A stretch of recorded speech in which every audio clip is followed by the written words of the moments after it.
Victoria Wood came out of the north of England at a time when British comedy was still the bailiwick of the Oxbridge wits.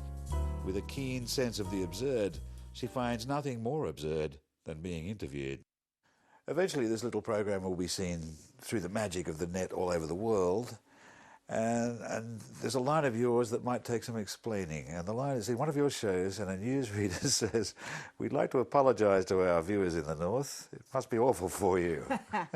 Now, how would you explain that line to, say, someone from Ecuador? Well, that to the people in the south, the people in the north are an inferior race. And that it's a very London-centric world, England. Yeah, well, the good gag rather depends on a real... It's not a prejudice. Is it? Yeah, well, I suppose it was. It is a prejudice. You felt it as a prejudice? Oh, I definitely used to feel it, You were a chippy northerner in that way. I was chippy, yeah. Yeah. The people used to imitate my accent. It used to really annoy me. Were you funny when you were a kid in the house? I could pull faces. I wasn't very outgoing, but I could pull faces. And I knew that would be my passport to freedom. Yeah. Why were you ingoing? Well, I was the youngest of four. I had two very, very outgoing sisters that were just above me in age, and I just sort of sank back, really. Also, I was addicted to sugar, which makes me depressed, and I was brought up on sugar, and so I think I was always slightly depressed as a child and a teenager. I was outgoing because I was an only child who got everything he wanted, and given the chance to do it again, I'd have a few siblings. Yeah. You have to fight and impress and argue with and so on. You back off. I mean, you know, there's no ideal way to be brought up. I was brought up in one room with a television and a piano and a sandwich, and I lived like that. I just lived on my own. My parents were in other rooms. My father and mother didn't watch television at all. You were pretty shy when I first knew you. Yeah, I was. Yeah. I am too, but I cover it up with this other thing because nobody believes you. I know. Well, nobody believes you're a stand-up comedian, that you can be shy, but stand-up comedy is the ideal place for a shy person because you're completely in control. I used to go up the north. Did you? Because I was invited up there to try out as the heavy judge in a new program called New Faces. Right. I was the first heavy judge in the pilot. I bring this up, of course, because as we explained to the viewer in Ecuador, New Faces is one of the places where you started off. A talent show. Yeah, talent show. Yeah. And the heavy judge was the guy who spoke his mind and was cruel and so on. This has now become a standard showbiz cliche throughout the world. Yes, yeah. But then it was a big novelty. It was a big new thing, yeah. And I was actually very good at it. And I was reducing people to tears, and then I realised that really wasn't the point of life, so I didn't do the show. If I'd done the show, I might have had a part in discovering you, because you came on New Faces and conquered. I conquered the first round, and then I got as far as the end of the year, and they put all the winners together in a terrible, terrible sketch show that it actually turned out to be a vehicle for somebody else, and so it was just a way of giving her practice on television, and the rest of us were just sort of patsies who were around doing sketches around her.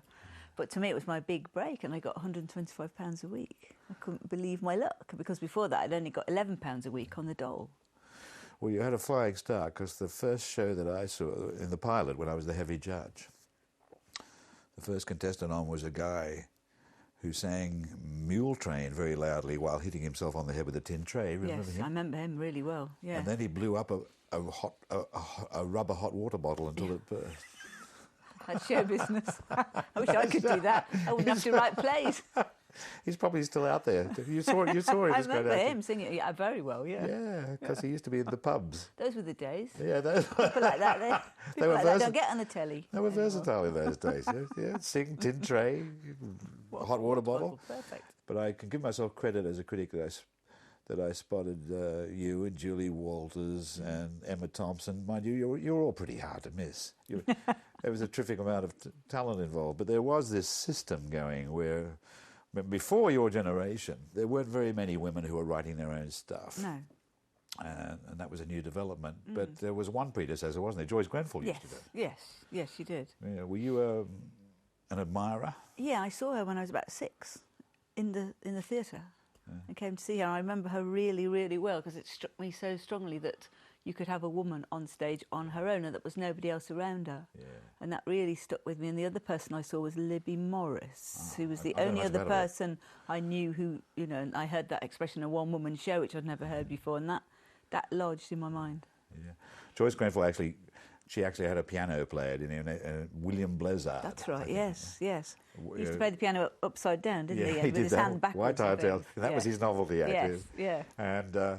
And she was very regal, wasn't she? She'd come out and do the regal thing. Yes, I remember her coming out and saying, "You can decide if my dress is leaf green or lettuce green," and that was her first line. But in fact, she had a tremendous social range, didn't she? She was a great noticer of ordinary people as well as the aristocrats. She was an Astor. In fact. Yes, she was an Astor. Yes, Yeah, Nancy Astor's niece. She wasn't doing shows about country houses because nobody would have come.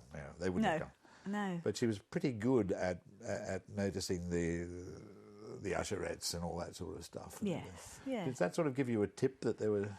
It just lodged in my head that was a job, that you could do that as a job, because nobody had ever said to me that you could do that as a job. And people used to say to me, well, you'll have to work in advertising. That's, that'll be what you're good at, because you're good at English. That's what people used to say, you're good at English. Wasn't good at anything else, really. But I did have a feeling inside that I could do something that wasn't just writing. You started off in the north. How did you have to learn a new vocabulary for the south? No. I've always done what I do, and people either get it or they don't get it. But it is English. I just am English. Yeah. And if you love words, then, you have to use the words that you know. You have an ace, and the ace is, of course, you can actually play that piano and compose. Yes, music. Yeah. I was obsessed with the piano. My father could play. He wrote the notes on the piano with pencil, and he wrote the notes under the tune of Polly Wolly Doodle, and he said, that's F and that's F, and I worked it out. And then I couldn't stop playing. I loved playing. And then they sent me for piano lessons, and I was so shy, my hands would sweat. I couldn't play the piano. My hands would slither off the keys, so I stopped going. And I was so ashamed that I'd stopped going. I thought it was naughty to play the piano. So I only played it when my parents were out. So when they went out, I'd go straight to the piano and play. Well, it confirms the thesis that if you really want to do something, you'll find a way very early. I always thought I could be a terrific dancer, but if I was going to be a terrific dancer, I would have danced when I was young. I would have found a way. I didn't do it because the impulse wasn't strong enough, but music was in you. And you do have this wonderful gift of marrying the notes to the words. Did that start early? Yeah, that started quite early. The first Victoria Wood song was... I was about 12 when I first... So I wrote a song, and my sister said, why on earth did you write funny words? Why didn't you write serious words? Early on, I thought there was this urge not precisely to break out, but to explore the dramatic. In other words, you were seeing the characters under... Your trolley ladies weren't just trolley dollies. They had stories. So drama was on your mind. Well, it's just a different way of telling the same story, It's the same impulse to entertain, whether it's a 3-minute sketch or a 2-hour film or a musical or a song or a poem or whatever it is. It's the same. It comes from the same place in your heart, but you're just expressing it in a different way. What was that thing you and Julie did where I think you're the responsible one and she's the irresponsible one, which is frequently true in your work. You've got this sense of responsibility. Well, I was usually the plain one. She would be the pretty one. I'd be the plain one, and the plain one always takes on that sort of dog's body role because they feel they have to earn their position. Yeah, you think it goes? Well, I think it goes deeper than that. There's an actual sense of morality. The appalling thing about the irresponsible person is that they know what they're supposed to do, but they don't have to do it. Yeah, they get away with it. Yeah. Yeah, it's a kind of dreadful... That was Talent. That play was called Talent. Yes. About 2 girls going for a talent competition. Yeah, it was fabulous. So it was... there's that dreadful freedom as you looked on appalled, because she's been really very good at it. Yeah. And but I would put that on if I was putting milestones on your road, I would say that was a milestone. And then there was this amazing thing you did about Housewife. Housewife 49, yeah. Yeah, she was real, wasn't she? She was real, yeah. I took a lot of dramatic license, but it was based on a real diary from the Second World War. Yeah, wasn't the diary kept for mass observation or something? Yeah. Now, we have to explain to viewers far-flung yes. that Britain at one stage was studying itself as if its own working-class population was actually an anthill. Yes. Right? Yeah. Which is roughly, as if there was some sort of alien species. The poor people of Bolton had to be looked at and examined. It was sociological study. Yeah, they asked people to send in accounts of their own lives. Yeah, and one of these popped up, and it was Nella Last, she was called. Last. Yeah. And her story was... She was just an ordinary housewife who'd had a nervous breakdown. Her one son was about to go to war. She had a difficult relationship with her husband, and she's liberated by being able to go out and work for the war, work for the WVS. It's an epic. Could you have done it as a stage play? I don't think it would have been as interesting. I always saw it as a film. You actually like film and television? I do like film. I do, yeah. Yeah. You But don't see that as a dilution of any writer's impulse No, for use I and don't. expansion. No, well, I think what you have to do is be careful to match the idea to the medium, and just make sure you're in the right place with whatever it is you've thought of. Yeah. Some things can only be done on the stage. She's terrific, and a lot of there aren't that many gags in that one. No, it was quite a straight story. I had to stick to the basic facts of her life as well. And a lot of it is, the emotions are by implication, or they're taken straight on your face. And I hate saying this when the director is around. There's a director here somewhere. He's lurking around there, looking into his monitor, But it's very well directed, that time. It is very well directed, yeah. Beautiful. And how much of that have you designed on the page? Are you saying, well, the camera looks at her? No, I didn't need to do that, because Gavin Miller is such a good director. You know where you are with he knows what the scene's about and directs it accordingly. So sometimes in comedy, of course, you're fighting the director. Comedy, you have to say, go on mine, go on him, go on mine. Well, that brings you to Acorn Antiques. The show is not called, the whole show is called As Seen on TV, right? Yeah. But in the middle of it, there's this thing which raises all kinds of epistemological issues, a word I haven't said since university. For example, do you have to have seen Crossroads in order to appreciate? I think not. Well, now you have to explain what Crossroads is to people. Let's tell about there at Ecuador and Bolivia. Don't forget Bolivia, where they have... Actually, they've got crossroads in the South American countries, but they call them novellas, telenovelas. Right. They're soap operas, and they're done the way Crossroads is. In fact, they're even cruder because the dialogue is written on the set and comes in through the earpiece, and they say what they hear. And Crossroads wasn't quite that bad. No, it wasn't. I met the Queen of Crossroads, Noel Gordon. Now here we have to get into explanation mode. Yes. Noel Gordon was the Queen, the star of Crossroads, a daily soap opera set in a motel in Birmingham. And she was a hugely important star because she was at the centre of this thing, Crossroads. Yes, this rather wonky thing. That was the first soap that went 4 days a week. They didn't always, and they weren't allowed to stop because they didn't have any editing time, so they were encouraged to carry on no matter what. Well, understated. Why? So the phone didn't ring. Yeah. And there were lots of people who weren't allowed to speak, so the people who were handing their keys back over the desk used to just do that. And they'd say, "Oh, you're handing your key, and thank you very much." And they would go like that and go off because it would be more expensive if they said anything.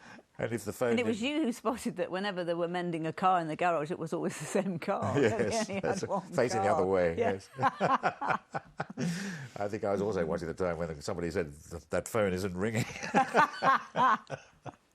But I loved it. But you're obviously a keen student of it. I just used to watch telly, and that was one of the things that was on. I just loved it. Anyway, you had the inspired idea of putting it in your show, and the problem was to make it look like the original. Now, that must have taken a lot of writing because you had to tell them how to be bad.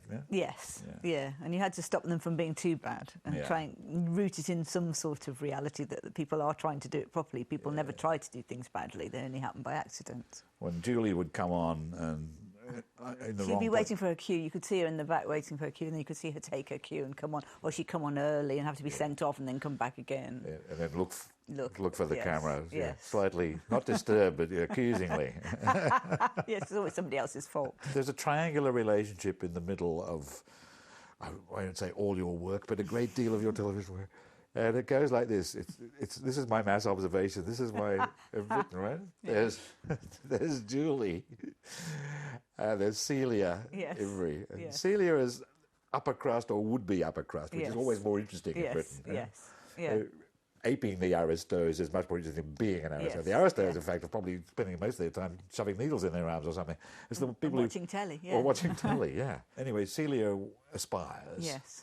And Julie is the thing that Celia doesn't want to be. At any cost, she must not be that. Yeah. Julie is the working class nightmare. And somewhere in the middle, there's you, the decent one. Yes. That's the way it works out. That's a pretty fair analysis. I think that's very good, Yeah, and it's the motor for an awful lot of interesting work because it shows you what's going on in Britain. Maybe it's going on in all societies, but I'm not so sure the Americans are like that. Would your stuff work in America? I wouldn't think so. I wouldn't think they'd get it. I was watching Eddie Murphy the other night on cable channel 749. I'm a big admirer of Eddie Murphy, even though he's wearing a purple velvet suit with sequins and stacked heels, and I don't usually like that kind of man. And he was saying, well, we can say it because in this little channel we say, he was saying every 2 seconds like that. And eventually the word wore out, and it meant nothing. Yeah. And I think it's a waste of time. And, of course, one thing you can guarantee is you can't use the word for shock effect if you use it all the time. No, and you can't use it for comedic effect after the first three. No. So. I saw Amy Winehouse the other night on the next channel to Eddie Murphy, channel number 786, and she's a great singer. Yeah. She's got this voice. It's like Janis Joplin and Billie Holiday both singing at once. But in between numbers, she's doing a full staggering around, strung out thing, as if the bad life were the good life. And I think, maybe I'm just old-fashioned. I thought, what's happening to women? Should women go down this road?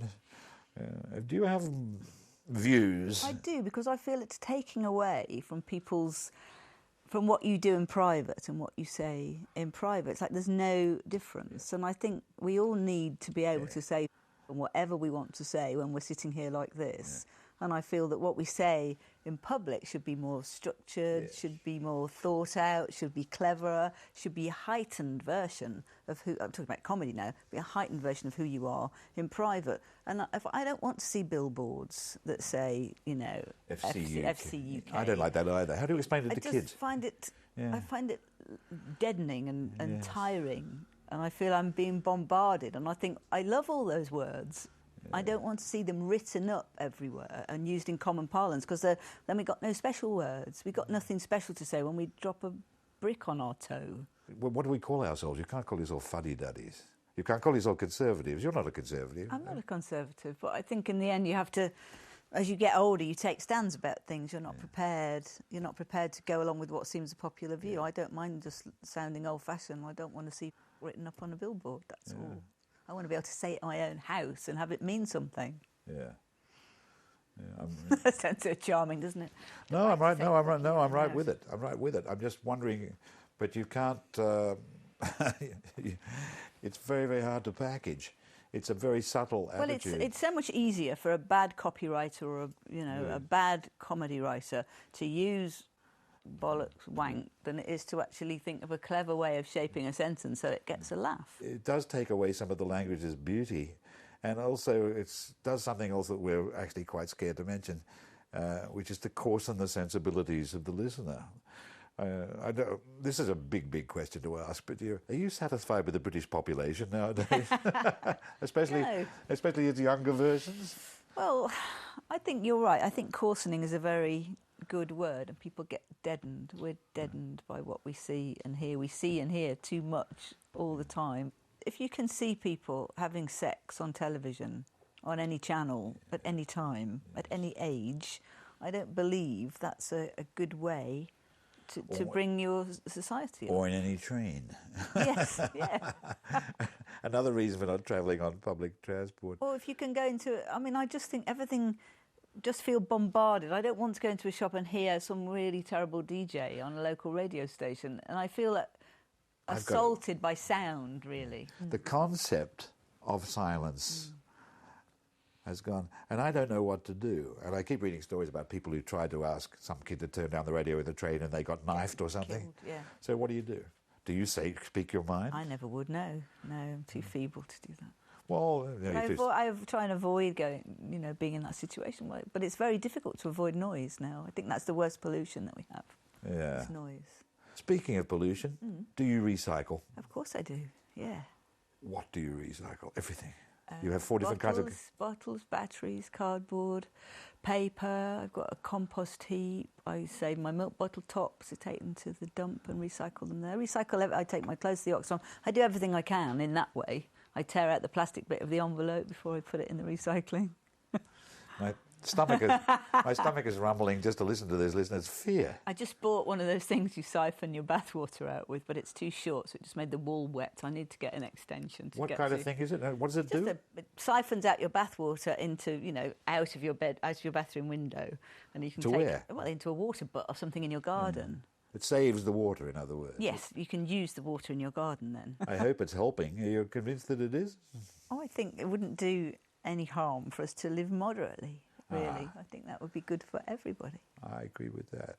It's exemplary what you're doing to save the planet's resources, and it brings me to the question of global warming.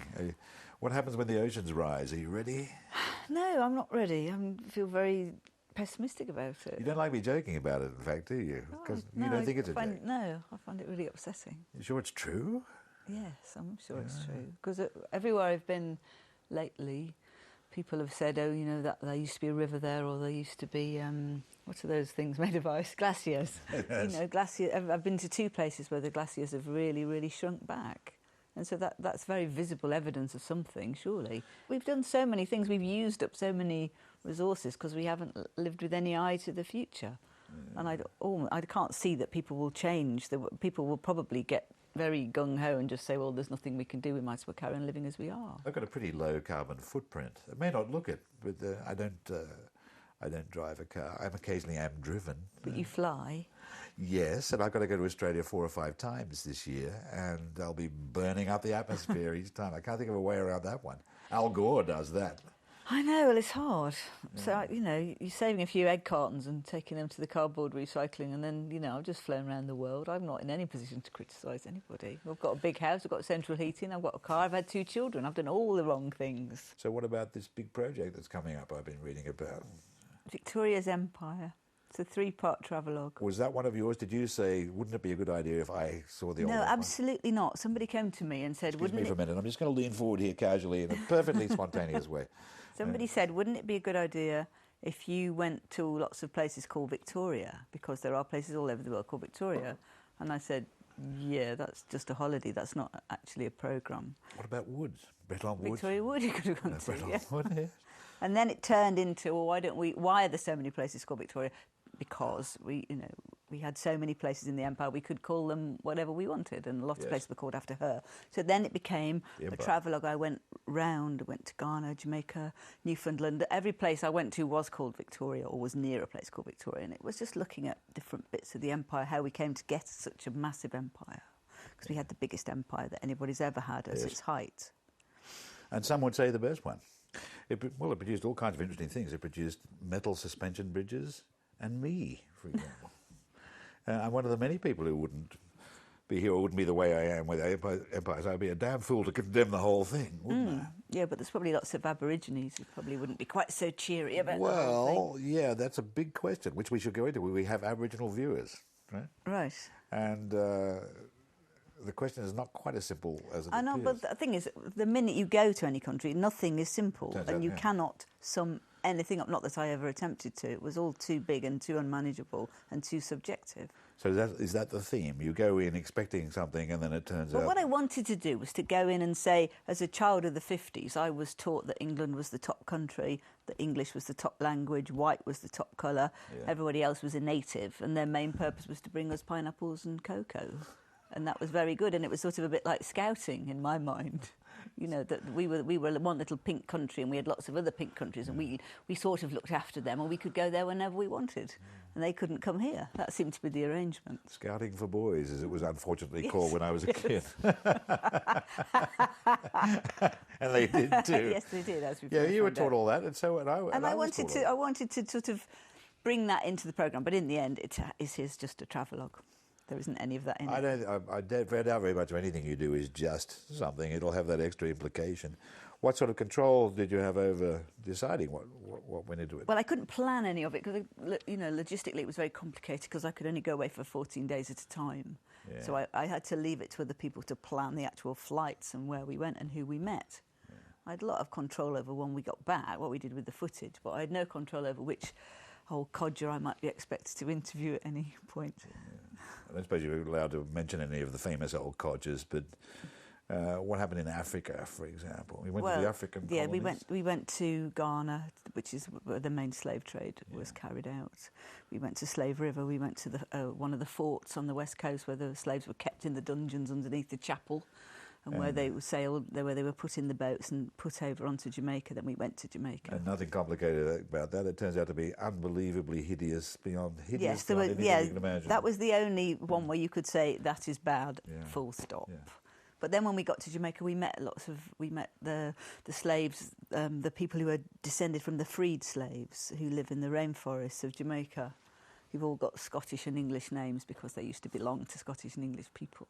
And so some of it was really interesting and uplifting, some of it not. Well, I think there's no limit to what you can do, so it's a thrill to hear that there might be a limit to your ambition here and there. It's been a pleasure. We'll do this again. Thank you very much, Victoria